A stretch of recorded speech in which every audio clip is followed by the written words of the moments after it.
Kemudian di sini sebelum diteruskan sambil menunggu Sabran datang, ini kan kita nggak ngomong-ngomong lah mulai 2012 mengenai negara kita akan bagaimana, calon-calon presiden dan seterusnya itu gue gampang lah, gue penting gue ngisi waktumu dengan terus-menerus kebaikan dan tidak ada pekerjaan tanpa Allah bersama Anda, tanpa Rasulullah bersama Anda.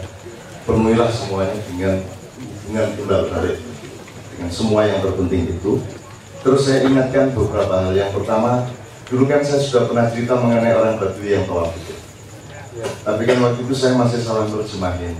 Saya pikir endingnya adalah Jibril mengatakan, wahai Muhammad, bilang kepada Badui itu, yang benar itu Allah menghisab dia, bukan dia menghisab Allah. Kan gitu. Saya pikir gitu. Ternyata kemarin di padang bulan baru terbuka. Kan si Badui bilang, kalau Allah berani menghisab saya akan menghisab dia. Loh, bagaimana cara menghisab kamu, kata Jibril? Loh, kalau Allah menghisap kesalahan saya, maka dosa-dosa saya, maka aku akan menghisap ampunan Allah. Kalau Allah menghisap kelalaian hidup saya, Allah menghisap kekurangan-kekurangan saya, maka saya akan menghisap kedermawanan hatinya dan kearifannya. Terus Allah menjawab. Ini jawaban ini sebenarnya mengguncangkan seluruh pemahaman Anda mengenai Islam dan syariat. Jawaban Allah, bilang sama Badui itu, dia tidak usah menghisap-hisap saya, sebab saya juga tidak akan menghisap dia. Oke, apa ini ya? Ngerai. Badui gue rasa ngitung-ngitung aku loh, Pak. Wong aku juga ngitung gue kok gitu. Itu berita gembira atau berita duka? Apalagi Badui itu belum resmi menyatakan Islam itu. Belum resmi bersyahadat dan sebagainya. Dia baru universal yang hari ini. Maksud saya tidak mengatakan bahwa syariat itu bisa dilewati, syariat itu bisa dilupakan juga. Tapi jangan lupa bahwa syariat itu nek cara komputer gue sih hardware, belum software. Softwarenya adalah cinta itu, tapi semua bismillah cinta. Ngopo temen-temen Muhammad itu ditemokke karo wong Badui iki lho. Yo pas ning ngarepe ya karen yo dhek yo pengen jakarin lho. Iku lah nek dadi sinetron apik banget. Pengen jakarin yo oleh kok oke. Amboten kok kula nggih semakin meneh. Sampai 3 kali akhirnya oleh sampai nek wani-wani lho aku meneh. Nek kowe atas apa kalau engkau melecehkanku, ngece aku, gue tak kandake karo Muhammad. Monggo sing diomongi Muhammad. Kuwi kan adegan yang nyenengke. Padha karo mambe nek macam-macam karo anu tak kandake imam lho. Ya, terus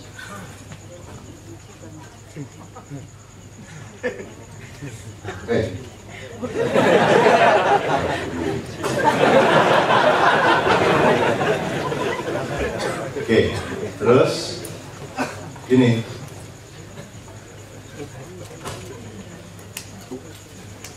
cara bertemunya dengan Rasulullah itu kan perlu kreativitas teater ya untuk mempertemukannya dengan cara seperti itu, dan itu kan sangat kesenian, itu sangat penuh cinta. Jadi mesuse terus lagi mesra gitu.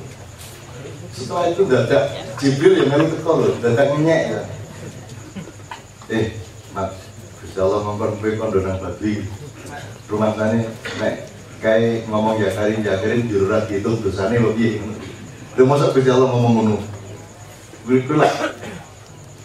Ya ngapain lah harus Allah pakai urusan-urusan kayak gitu. Tapi kan memang dia sedang bercinta. Kalau bercinta itu kan ngomongnya enggak gitu. Aslinya kan sudah tahu loh. Ukurannya ya harus ngerti kabeh to hisab itu apa. Tapi kan Allah memang sedang bercinta. Jadi mohon Anda juga temukan cinta di dalam sholat, di dalam agama, di dalam menjalankan apa saja. Kalau kamu kehilangan cinta seperti itu ya sudah habis. Terus dadak diomongin ngono ning endingnya kayak normal. Rumah samu nek kowe ya karin-karin yo ora itu samu nanti. Yo Badui iki ya dikai hidayah. Jawabnya ya rada kenen kaya Madura. Ada panggilan gitu kan. Kalau sampeyan bisa baik ya. Bisa sampeyan. Kayak Madura.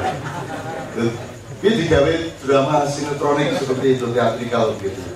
Sampai akhirnya Allah membentak, hei kamu tidak usah menghitung-hitung aku, tidak usah menghisapku, karena aku juga tidak akan menghisapku. Gitu kan? Seolah kemarahan bahwa itu adalah ampunan yang luar biasa. Gitu. Ini satu. Ini jadi kalau Anda gini nih berpikirnya syariat, ya Anda tidak ketemu. Berpikirnya harus cinta, berpikirnya harus Rahman Rahim, kan gitu. Nomor 2, kan juga sudah saya ceritain mengenai 2 orang yang dipanggil Allah dari neraka itu. Aku ini tak kuntit, jadi aku mimpi mlebu neraka.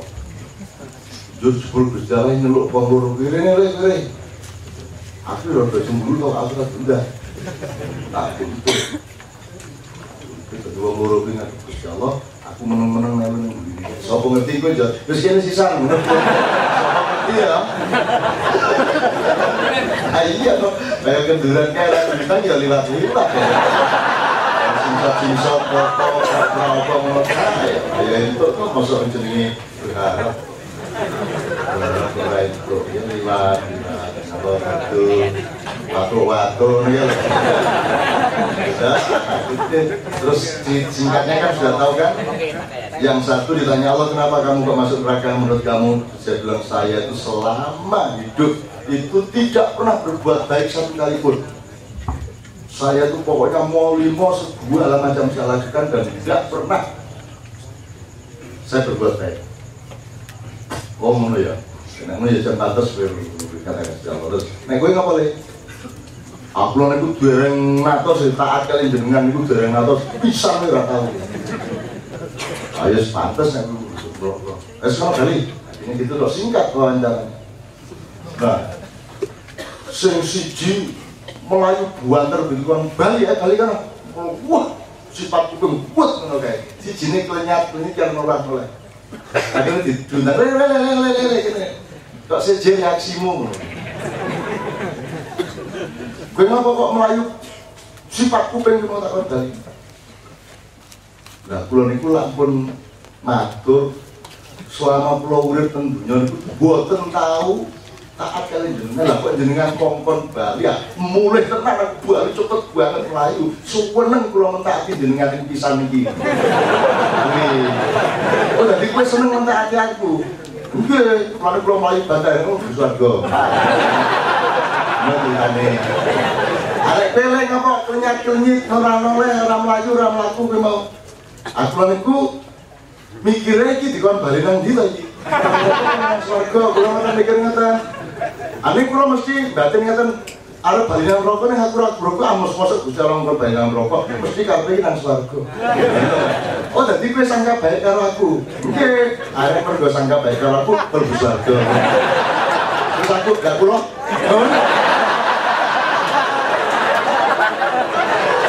Yo, asing nyeluk kowe sapa?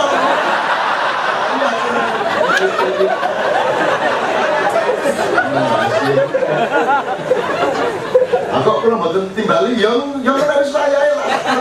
Timbali. Kula diundang kok melu-melu rene. Iki biasa nek kenduran iku nggih asal. Terus tinggal buat. Menjadi mulai saiki pilihan 2 di antara pekerjaan tadi. 1 berbuat buruk 100%. Nomor 2 ojo taat pisan-pisan. Iku mlebu neraka insyaallah kowe diundang. Nek diundang. Nek ora mau darah. Aku semono kae wis ning loro. Ning loro diundang iki coba kowe. Coba itu cerita apa kayak gitu itu? Itu kan kemesraan teman-teman sekalian. Kemesraan. Kalau ada kehilangan seperti itu, gitu.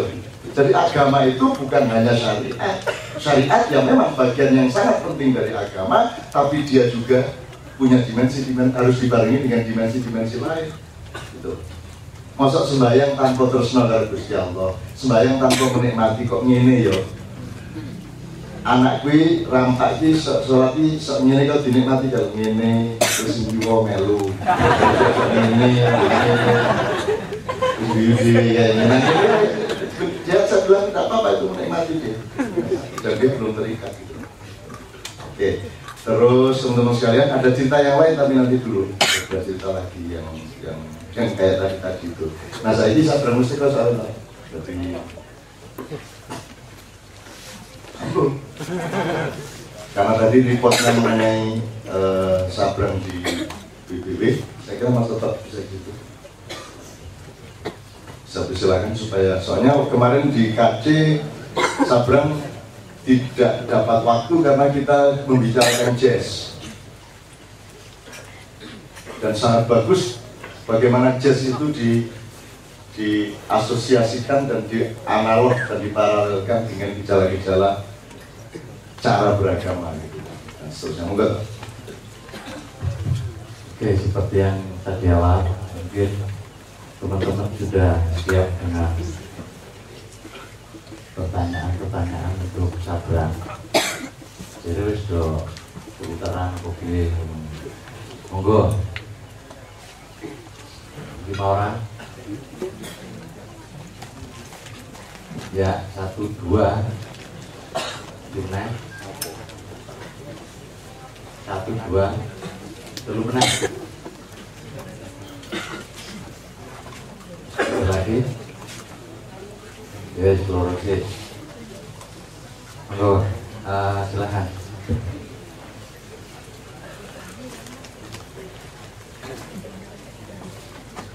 Assalamualaikum warahmatullahi wabarakatuh. Nama saya Mahfud Alwi. Saya cuma mau bertanya tentang tadi dijelaskan bahwasanya spektrum dari warna putih itu dibayangkan tidak cuma satu warna, tetapi ada perpaduan warna antara Magical Binyu atau dulu SD ini seperti itu. Kaitannya tadi kalau kita itu sebuah individu yang berwarna merah, terus kita harus bisa mempelajari semua warna agar kita bisa mencapai warna putih itu tadi. Yang saya tanyakan karakteristik merah dan seterusnya yang Magical Binyu itu seperti apa? Karena ketika kita mempelajari, umpamanya kita mengklasifikasikan diri kita itu merah, maka kita juga harus mengenal biru dan seterusnya itu.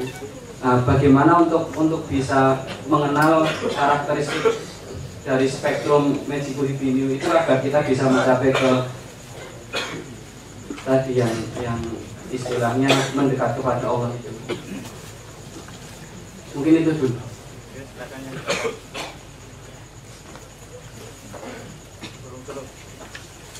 Maju. Ayo, aktif dulu.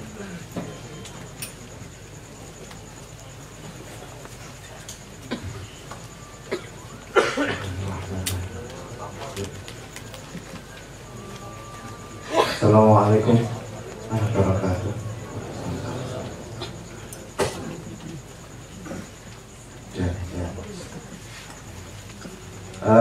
Mau nanya, mohon pencerahannya ataupun yang mau menjawab. Yang pertama masalah niat. Ini saya tuh mau ajak, saya tuh kayak tobat. Jadi sedulur kakak mohon doanya bisa konsisten gitu sama yang tobat-tobat yo. Kue bareng gue itu kakek sama-sama gitu. Alhamdulillah. Yang pertama masalah niat. Jadi setelah saya kenal Islam itu malah saya nggak kepikiran surga dan neraka. Dan neraka itu wes panjang, wes mlebu blong mana ya. Tapi yang saya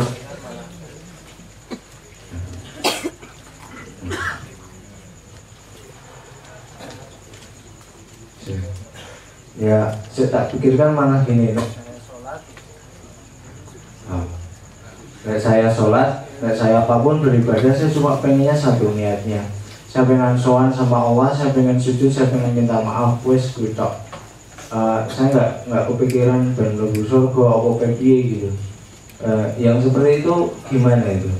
Mohon pencerahannya itu yang pertama. Yang kedua, masalah tadi disinggung percepatan rohania. Kalau jangan bulan lalu itu jalan tikus atau jalan jalan cepat menuju Allah gitu ya. Saya punya gambaran gini dan ini nyata. Jadi ada seorang yang berzikir berkelompok itu saya jamin ini benar, faktual ya, berkelompok, lalu dia keluar dengan sendirinya, dia tidak bisa menahan langkahnya, dia menuju sebuah pohon pisang. Di situ dilihat dari jauh, dia ngobrol sama pohon pisang. Jadi katanya yang apa, sing zikir itu katanya dia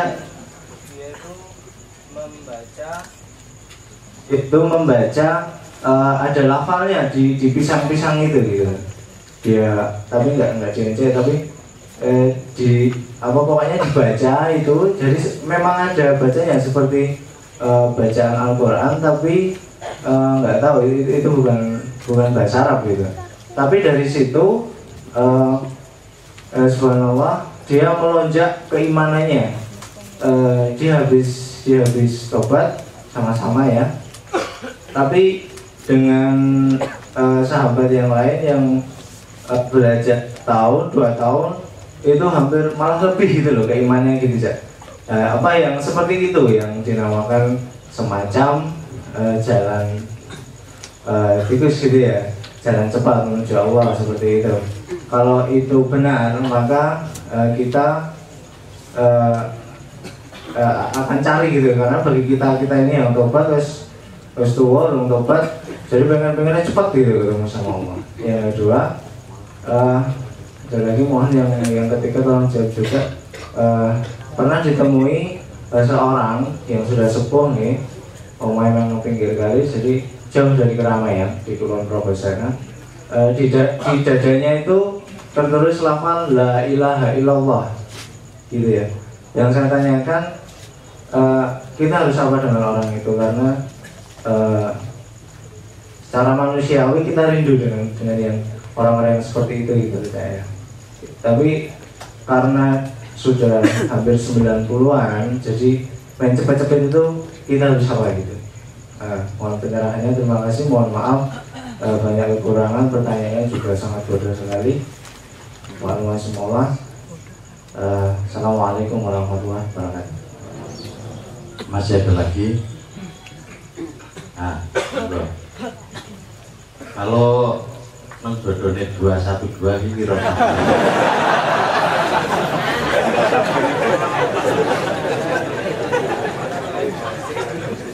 monggo. Assalamualaikum warahmatullahi wabarakatuh.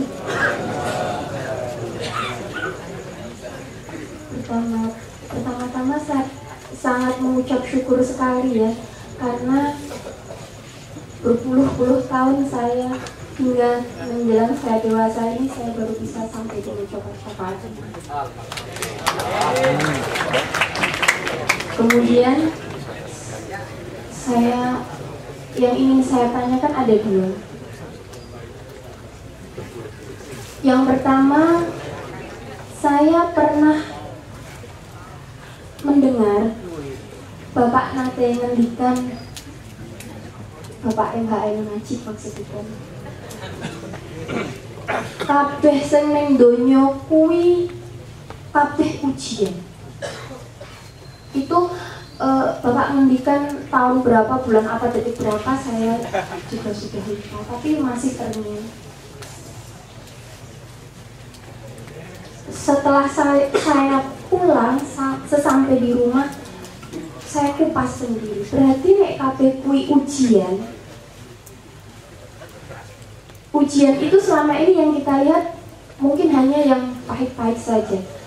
Seandainya dalam asal matur pinter-pinter ujian negara. Injih ujian negara daftaran dalam boten ate sekolah dan boten ate ngaos. Ini langsung malih. Selama ini yang kita lihat, yang kita rasakan bahwa ketika kepahitan itu datang kepada kita, itulah ujian dari Allah, katanya seperti itu. Namun demikian ketika saya kembali mengingat terngiang ngendikanipun Bapak, kabeh ning donya kuwi ujian. Berarti secara tidak langsung ketika kita bahagia pun itu bisa jadi ujian ya Bapak. Itu yang pertama.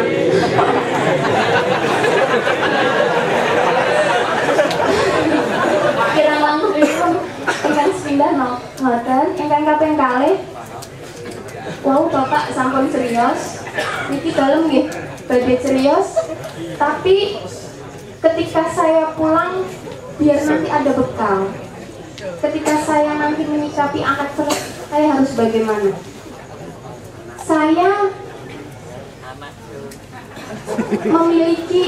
bukan memiliki nih kata kok kematian. Saya mengenal seorang anak, ketika dia berusia 2 tahun dia ditinggal, dipisah orang tuanya. Dan konon katanya kejadian di usia 2 tahun itu, sekarang dia sudah berusia 35 tahun, dia masih ingat semua, mereplay semua kejadian ketika dia berusia 2 tahun itu. Dia disuruh milih ikut bapak atau ikut ibu. Dia bingung, sampai pada akhirnya singkat cerita ketika dia SD dia menjadi seorang anak yang cerdas, tapi dia tetap haus kasih sayang dari orang tuanya. Ketika dia SMP, dia banyak sekali sosialisasi dengan teman-temannya. Ketika menginjak 17 tahun, ketika dia ingin mengharapkan, konon katanya sweet 17, mengharap haknya, dia dimasukkan ke rumah sakit jiwa. Konon katanya semua sikap dan perilakunya itu aneh. Iki ora wajare bocah, karena ketika dia SMP dia dia berteman dengan semua orang dan dia mengambil intisarinya, tapi yang positif. Ketika dia pulang, orang tuanya mungkin tidak tahu ini pergaulan yang bagaimana. Ini karena nuwun sewu dari orang tuanya juga, mohon maaf Bu, bila angsal matur SDM-nya mungkin tidak bisa diajak ya kerjasama, kurang lebihnya seperti itu. Sampai pada akhirnya ada yang tertinggal. Ketika dia SD, dia sempat mendapatkan perlakuan yang tidak senonoh. Mungkin kalau sekarang dia kembali dengan kejadian itu, dia ingin sekali menjebloskan orang-orang yang sudah memperlakukan dia yang tidak senonoh itu. Jadi dia mendapatkan perlakuan yang tidak pantas, yang sehingga menjadikan kadang trauma tersendiri kepada anak itu. Hingga endingnya ketika dia berusia 17 tahun, dia mengharapkan haknya tersebut, tapi malah justru dia dimasukkan ke rumah sakit jiwa. Hingga detik ini, kadang ketika dia ingat, dia ingin sekali bunuh diri. Tapi kembali lagi, yang Bapak ngendikan nate dalam sampai kepada dia bahwa semua manusia adalah calon pemimpin, konon katanya seperti itu. Jadi saya pengen untuk tetap memotivasi dia, dan setiap keluh kesah dia bisa menjadi inspirasi tersendiri buat tulisan saya. Tapi saya nggak tega untuk mempublikasikan. Dan ini bukan berarti saya membuka aib anak tersebut, tapi demi Allah saya ingin anak tersebut kembali ke fitrahnya. Terima kasih. Assalamualaikum warahmatullahi wabarakatuh. Disimpan sih, kita lu sih, tidak lali. Yang pertama tadi urusan warna. Nek aku ki pernone abah, terus piye? Ayo ngerti kowe pernone abah. Nah, terus yang ini soal warna nanti sabrang. Yang kedua, si mualah si mau nih. Aku mualah tuh saben dino aku orangnya. Kok Kristen Islam orang. Aku mualah sekop mualah itu sendiri.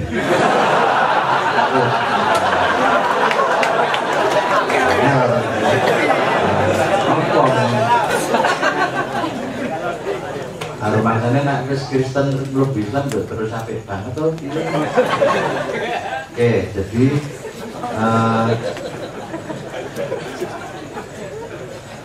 sholat, mau pertanyaannya, saya kalau sholat itu tidak dalam rangka ya surga, macam sholat ya neraka ya. Oke, pokoknya minta sholat dalam rangka pertobatan. Oke, ini kan semua pengalaman. Intinya bagaimana segera ingin menuju pada ketemu karo Gusti Allah. Mau ono pisang-pisang barang apa orang mesti.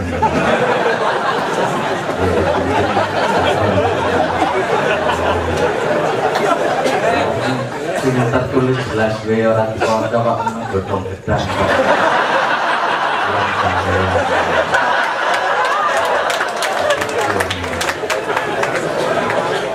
Oke, terus ini ya, tadi soal mana nanti sabrang, terus nanti terakhir ini soal urip kuwi ujian, sehingga ketika negara menerapkan UN kuwi segala-galanya kuwi sing kemplunen kon kuwi. Kalau ujian dibikin gawat, kalau ujian dibikin minggu tenang, terus apa meneh aja polisi malah. Aku saya reson garap soal malah. Terus sekarang ini mejone ya didesain tersendiri. Itu semua yo ki jenenge tahayul ki yo. Nanti korelasinya UN dengan pemilu. Pemilu ya ngono. Wong pemilu ki jenenge mergone ora gelem nyabut kalimat bebas dan rahasia, kok bebas dan tidak rahasia. Kuwi wis beres pemilu, ora usah nganggo polisi, ora usah nganggo jendike dlebokke nang berita barang ora pasti wong ki aku arep milih sapa? Milih Abu Rizal Bakri sesuk nek tenang nggih nyalon tenan. Bengkok ora apa-apa Mas durung toblokke. Ora perlu polisi, ora perlu pengawas. Jadi sejak Orde Baru itu sing ora berubah kuwi bebas dan rahasia. Berarti bebas dan rahasia iki cen apa jenenge cen negara memberi saran kepada seluruh rakyat Indonesia untuk menjadi pembohong. Nah rahasia ya ora usah diumpet-umpet kan, aku PDIP ya PDIP. Loh. Nah itu ujian. Terus yang lebihnya tadi itu yang anak ini, bahwa anak memiliki apa namanya, memiliki bisa mereplay keingatannya dan sebagainya, itulah yang disebut pengalaman hidup di situ. Nah perkara wong dianggap terus dimasukkan ke rumah sakit jiwa, ya mesti sing mlebu rumah sakit jiwa mesti sing edan apa sing mlebok sing edan.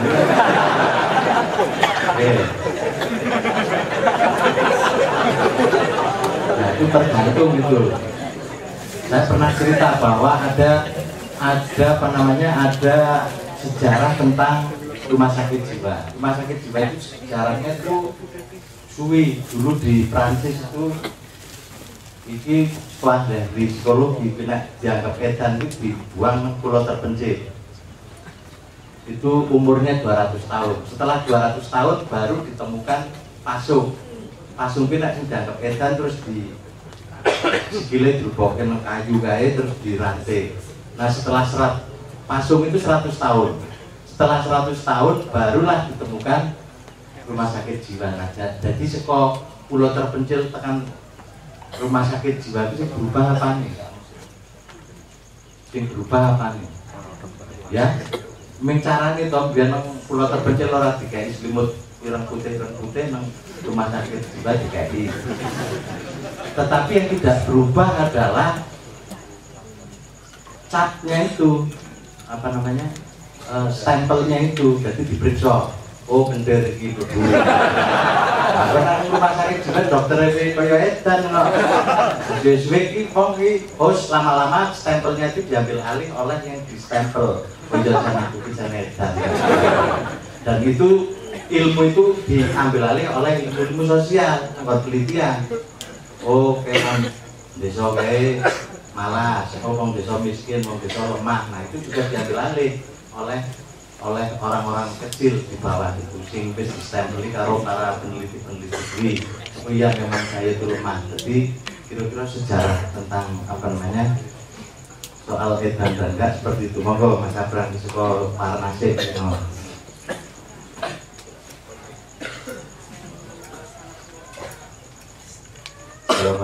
Assalamualaikum warahmatullahi wabarakatuh. Nah, lu enak. Apa yang mau bahas tentang nek aku abang ya?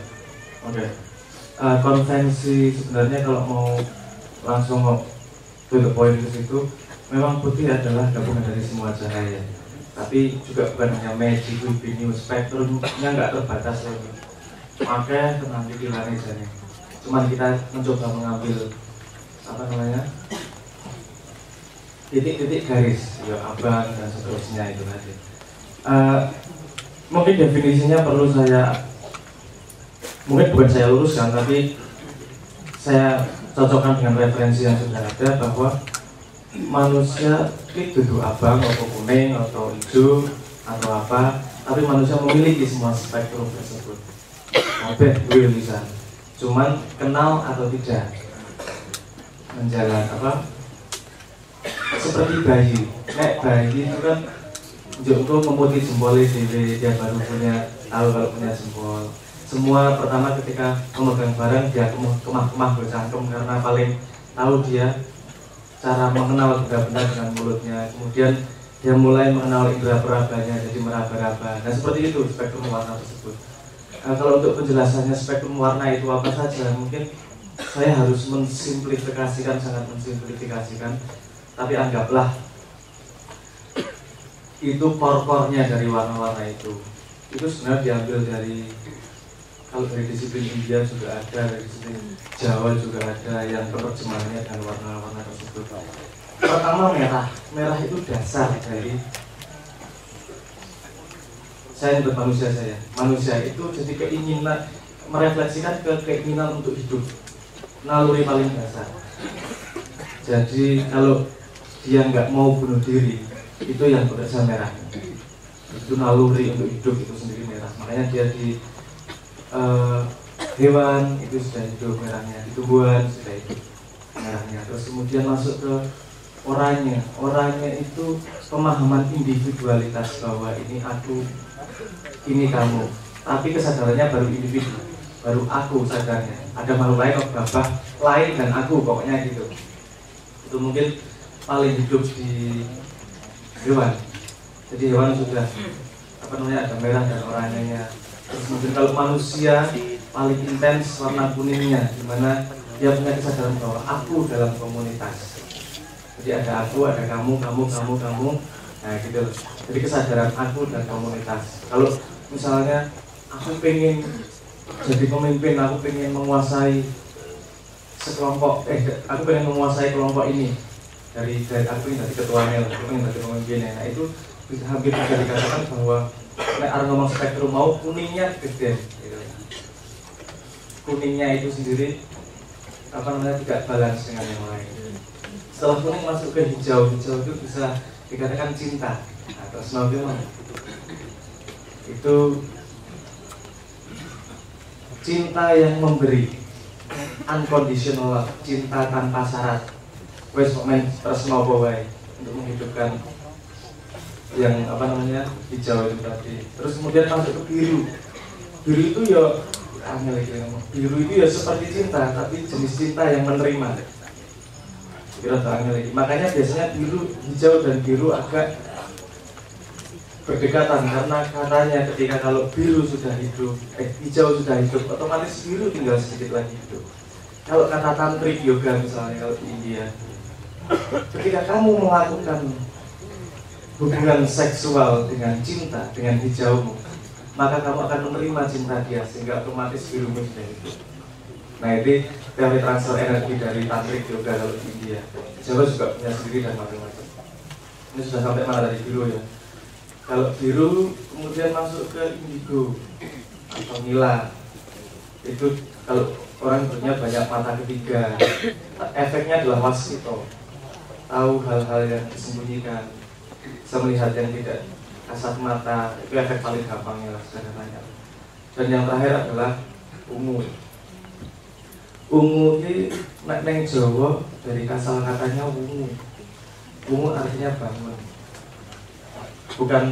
Bukan warnanya dulu baru kemudian ungunya, tapi warna itu disebut ungu karena itu mengindikasikan bahwa orangnya sudah bangun, yang sudah sadar dari ilusi manusia. Nah, istilah itu. Jadi kenapa harus dipelajari? Pertama harus kenal. Kedua, balance-nya harus tepat.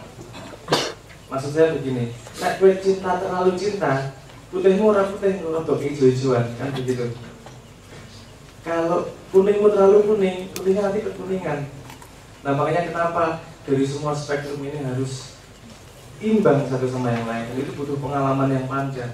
Lagi kenal dhisik, habis itu membalansnya, membuatnya imbang satu sama yang lain. Nah, yang disebut semua hidup adalah ujian, benar-benar semua hidup adalah pelajaran dan ujian sekaligus. Karena dimana kita mengenalkan spektrum-spektrum itu tadi, kalau mau ngomong dari cahaya ya, dan kita harus mengenal juga seberapa besarnya. Nek seneng kesenangan, ya rapas.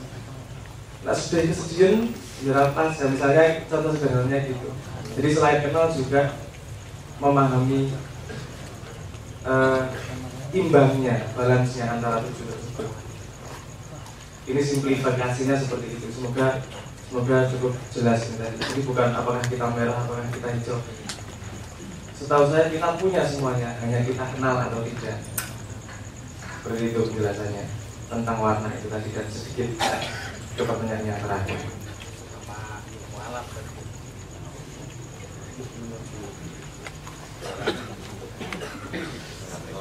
Mungkin ini nanti kita tapi menurut saya ini pendapat saya tadi tentang mu'alaf dan niat sholat dan segala macam itu tadi. Belum ayatnya apa? Menurut saya tidak saya pribadi tidak mampu, tidak akan bisa ngomong itu benar atau salah. Yang bisa tahu benar atau salah, getaran hatimu dewe trep apa ora. Karena setiap orang pasti punya dasar vibrasi, frekuensi yang berbeda kalau ngomong dari cahaya. Kalau asalnya, startnya berbeda, pasti perjalanannya berbeda juga. Kalau misalnya kita mau ke sana, mulainya dari sebelah kanan, dia harus jalannya agak kiri. Kalau mulainya dari sebelah kiri, jalannya agak ke kanan. Jadi setiap orang punya pengalaman dan perjalanan yang berbeda-beda.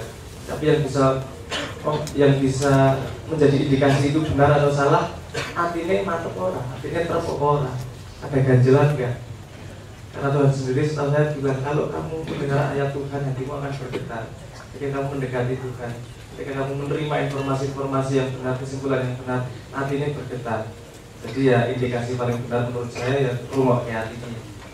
Mungkin itu yang bisa saya sampaikan. Silakan Pak.